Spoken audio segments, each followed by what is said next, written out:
Good day, peace, love, and light to you all, family. Welcome yet to another YouTube video. Now, don't forget to like and to subscribe to the channel so that you may get more videos in future. So in today's episode, we're going to be doing something a little different, something that we're going to be doing much more often. So I put up a tweet saying that if anyone had any suggestions for any topics that they wanted me to talk about, that they should, holler at me and I would get to the videos.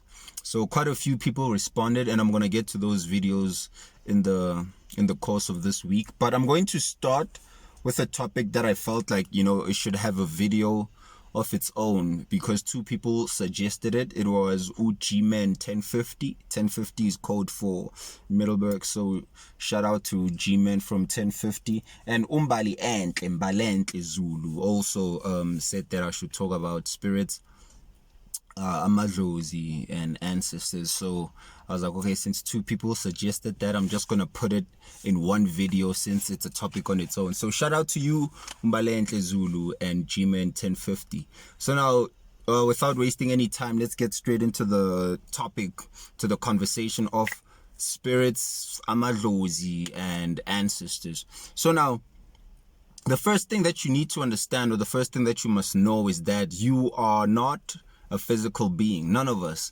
In fact, nothing is really what we think is physical, because what we call physical is just dense light. We are spiritual beings. We are spiritual entities. We are made up of light.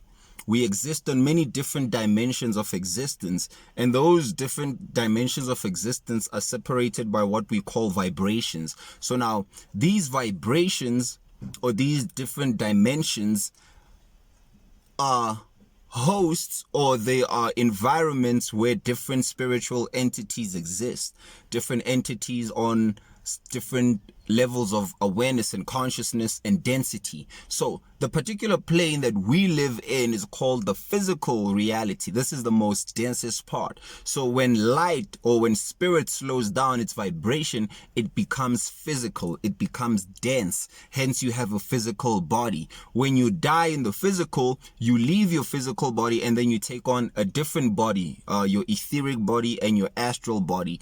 And then if you progress further into the highest realms, back to the creator, you begin to shed those different bodies. So your whole process, number one, before we can even start talking about what Amadlozi and ancestors are, you need to first of all understand that we are spiritual beings having a physical experience.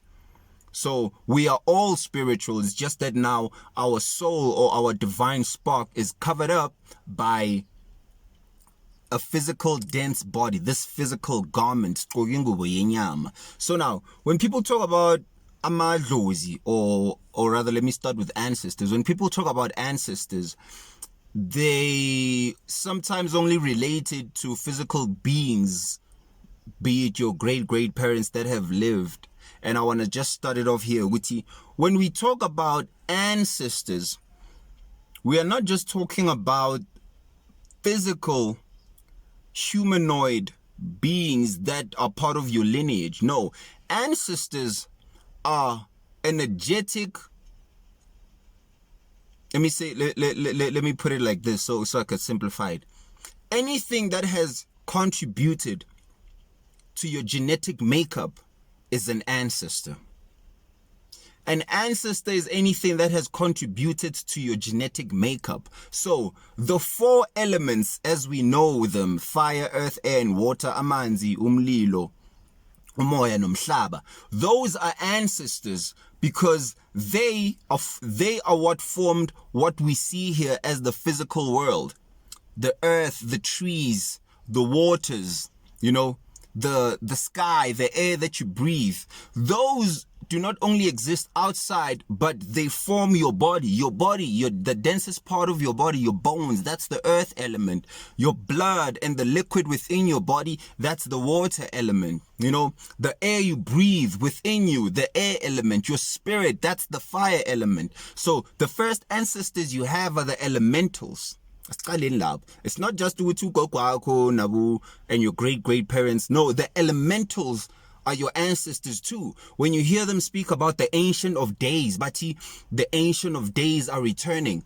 They're speaking about the primal forces, the forces that created the physical world, the forces of nature, those primal energies that make up your body, those forces of chaos that organize themselves into order.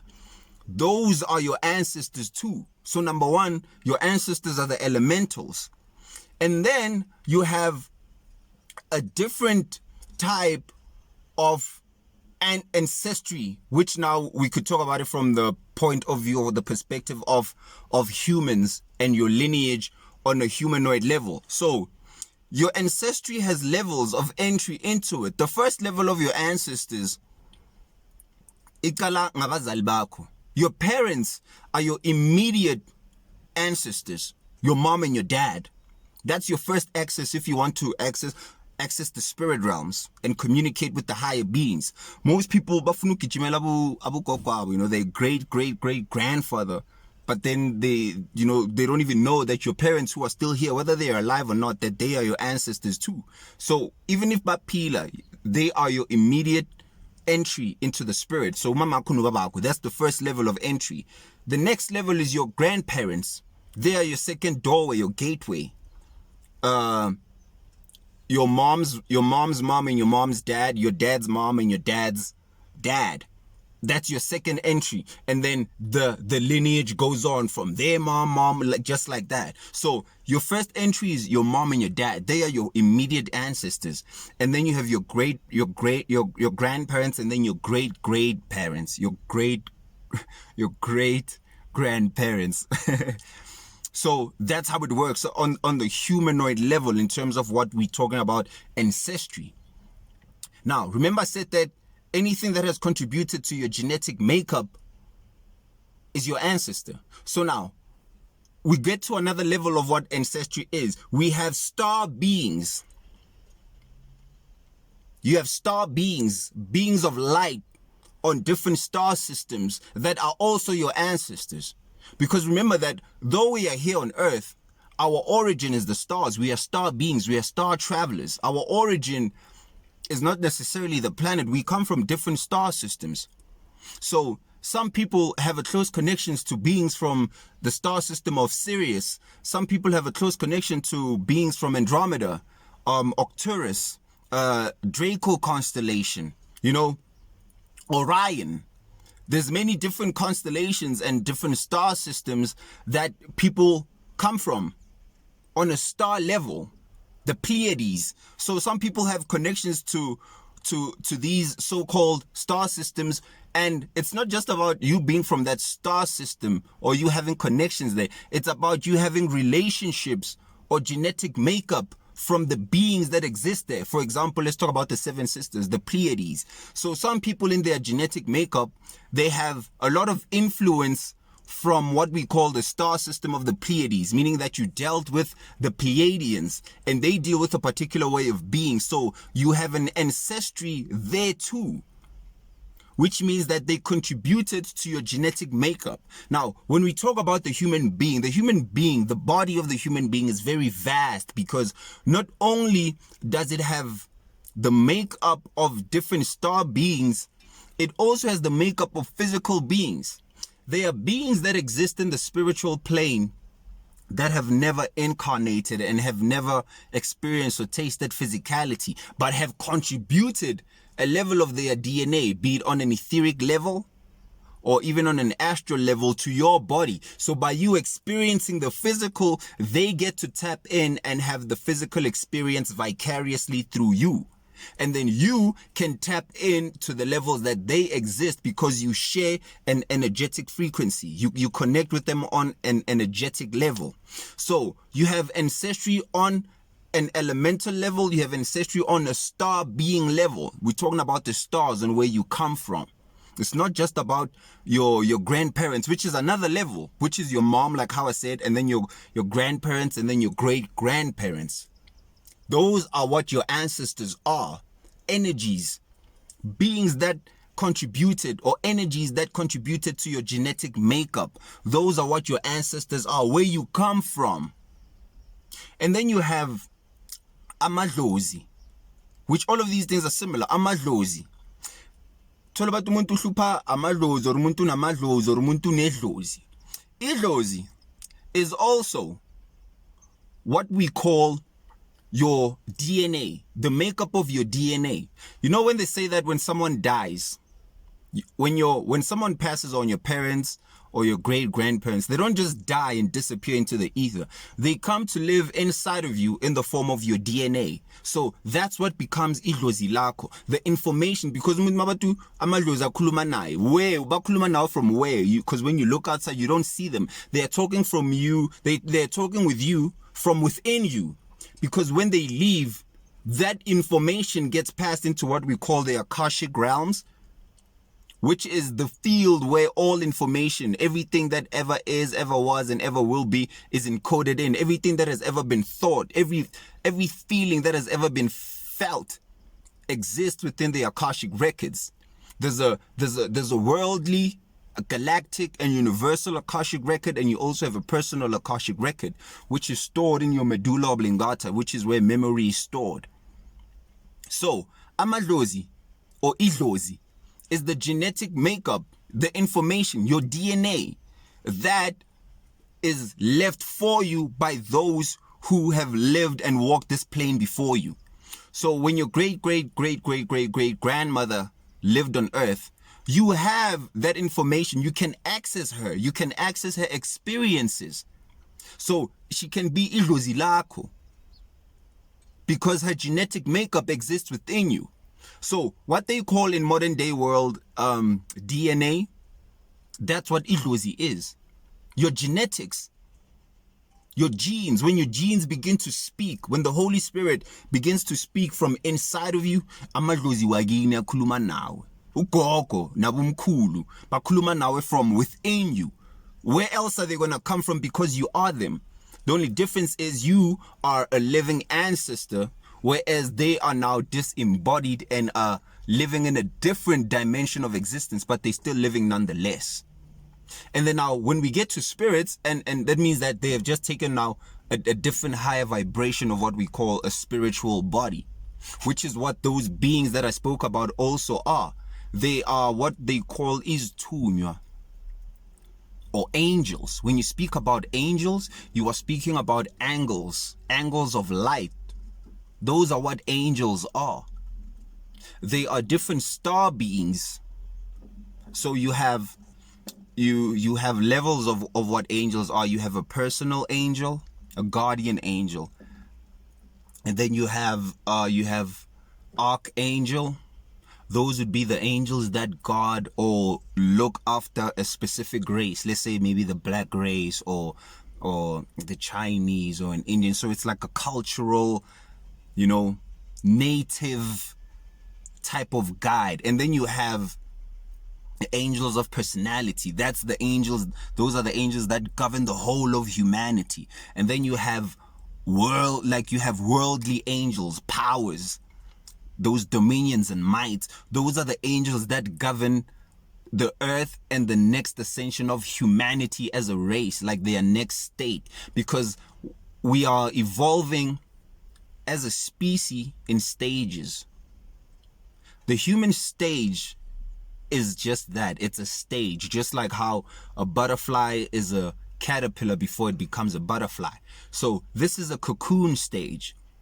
By the time you actually become a butterfly, that level of yourself takes place in a different plane, in the spiritual plane.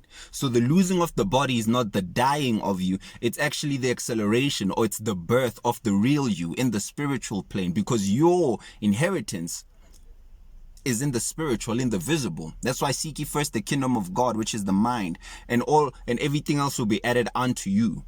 So they are beings that exist on a different spiritual vibration, on a spiritual level, that you can be in contact with.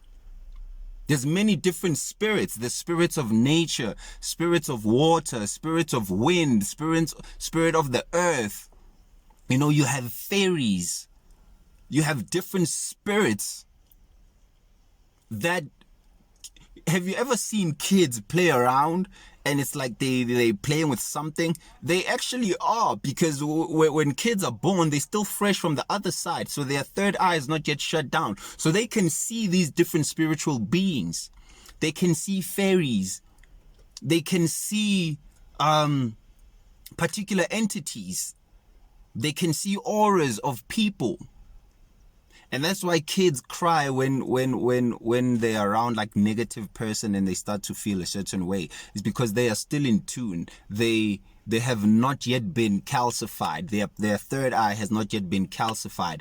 They have not yet been programmed with the materialistic thinking of this world. So they can still see these spiritual beings. They can still see their guardian angels, or see them to some degree. But the more we grow, the more we get accustomed to the ways and systems of this world, our third eye shuts down. What they call our hypothalamus shuts down, which is by your heart chakra space there. No, actually, you have your pineal gland, you have your thyroid gland. I mean your thyroid. I meant your thyroid. Your thymus, your thyroid is by the throat. Your thymus gland, the gland that deals with your heart chakra, that shuts down. And your heart chakra is actually the key to you accessing higher worlds, because it sits at the center point between the 3 higher chakras and the 3 lower chakras. So when the thymus shuts down at around the ages of 12, we begin to like become fully focused in this world. So the point of you awakening in your older age is not to do anything new, but just to open what you already had when you came in here. When you meet teachers are not about teaching you anything you don't know. All teachers are there to remind you. A teacher is a reminder. There's nothing anyone can ever really teach you. There's nothing for you to learn, but there's everything for you to remember. So now, one thing that you must remember is that your ancestors is not just abogogo nabomkhulu. They are the elementals as well, because they contributed to the genetic makeup that you are. Amanzi, umoya, umlilo, umhlaba. All of that.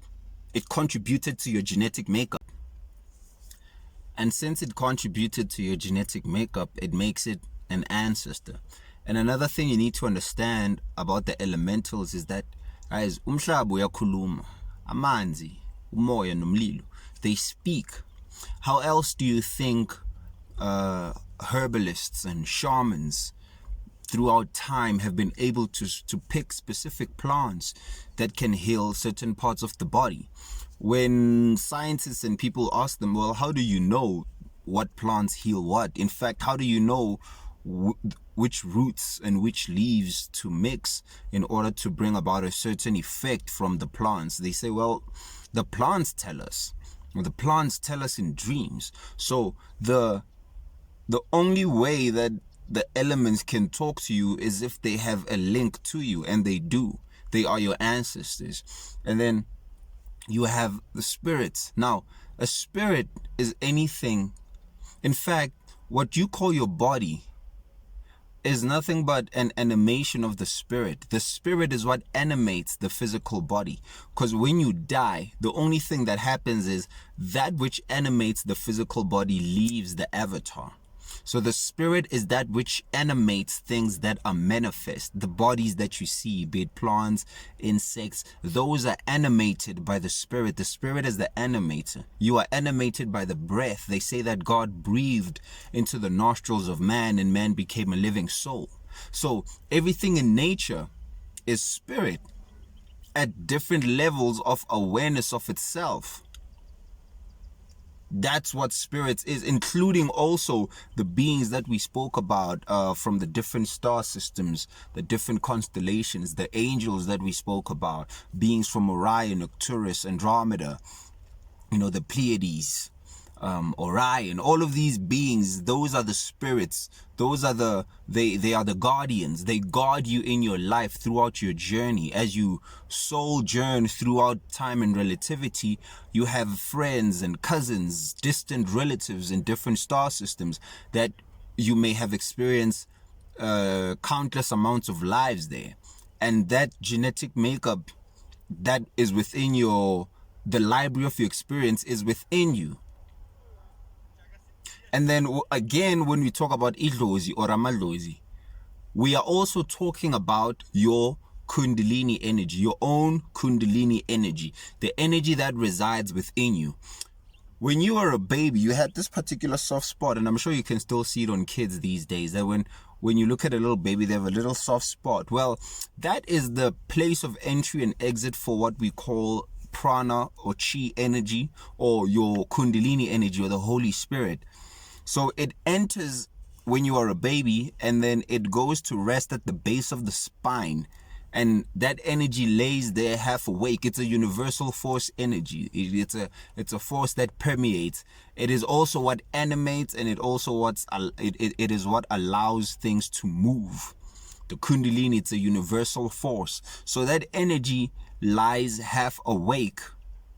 That's why people are not fully conscious.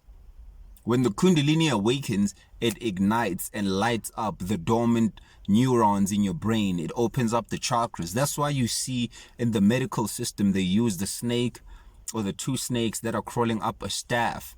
That's the staff of Moses that they speak about in the Bible, or the so-called Holy Spirit. They say that Moses was lifting up the staff in the desert, and there's a part where they say put up a pole with a snake on it, and whoever looks on the snake shall be healed. Well, that's because when the Kundalini rises from the base of the spine, it opens up the blocked chakras, and thus then now it frees you from past karma. Hence, it heals you. That's why they use it as a symbol of healing in the medical, because it heals you from past traumas. It heals you from the cycle, and it frees you from the cycle of reincarnation, which is hell. Because if you keep coming back to earth and not knowing that there's certain things you should learn here and then move on, then you are trapped in hell. Because now you are repeating cycles. You are always, you never come to the remembrance of your true self. So the Kundalini frees you from that. That's Amadlozi, that energy, that serpentine fire, that goes up the spine. It's a heat. It's an actual heat that you can feel go up your spinal cord. Sometimes it feels like a zigzag. They say that Jesus was crucified next to two thieves. Well, there's what they call the Shushuna, which is the middle path, which is where that force passes. And then there's what they call the Ida and the Pingala. There's the good snake, or the white snake, and the black snake. All of that which happened in Jesus' crucifixion was symbolic. There was a guy who said, if you are Jesus, if you are really the Son of God, then get yourself down from the cross. And then the other guy, that he just represented the black serpent, the negative energy. And then the white snake was like, yo, when you get in heaven, you'll remember me, man. He just represented the positive side. So those two guys crucified next to Jesus, the two thieves, that's the Ida and the Ida and the Pingala. The Shushuna is the middle path. And then the Ida and the Pingala, the positive and negative energies that crawl or go up that spine, the spinal cord, the positive and negative. Even in your nostrils, one side of your nostrils inhales and releases hot air, and the other one cold air. There's a balance. There's a balance within your head, your left brain and right brain.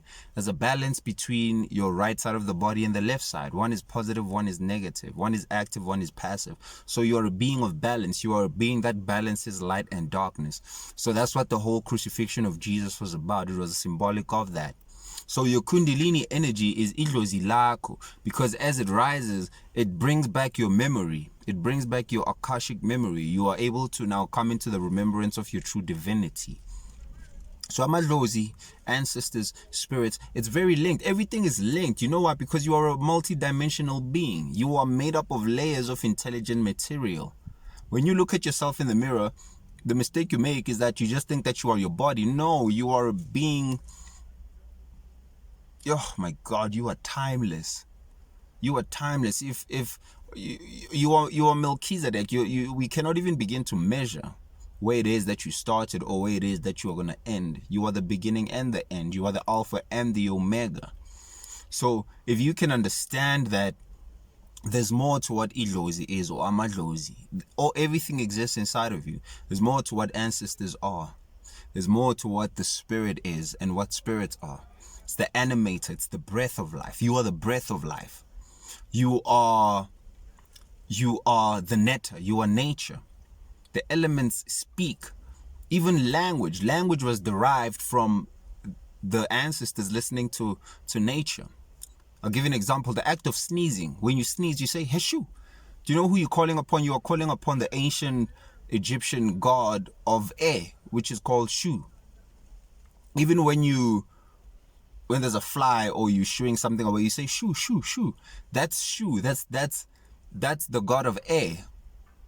So when the ancestors listened to nature, they were able to get such words as unkulunkulu or mudimo, because when the lightning we heard how nature made sounds, how the animals made sounds, different animals, and then we took that and then we turned it into a language. We never used to speak. Where do you think language comes from? Language comes from the highest adepts observing nature. When you let nature show you what it is and you don't name it, then you are able to see the true beauty of nature. Because when you name something without it showing itself to you, then you reduce it. Let it show you. Be the observer. Don't label things. Like the modern day world, we just see things like, that's a bird, and then you just reduce it to just saying that's a bird. You don't see the intelligence behind it anymore. You just give it useless names. Like things that don't even make sense as to why you probably call it that. You just see something, that's a cheetah. In the ancient times, they let the animals present themselves, the movement, the air, the wind, the way it moved. Even the language of the Hebrew language is they call it the language of fire, because they used to watch fire dance. Even when you light a candle and it moves a certain way, that's the language of fire. That's how the Hebrew letters were constructed. It's the language of fire. As a fire moves, it makes certain geometric shapes that they derive the whole language from. So there's a language in nature that we just have forgotten how to speak, but nature speaks in just ways that we have now forgotten how to understand.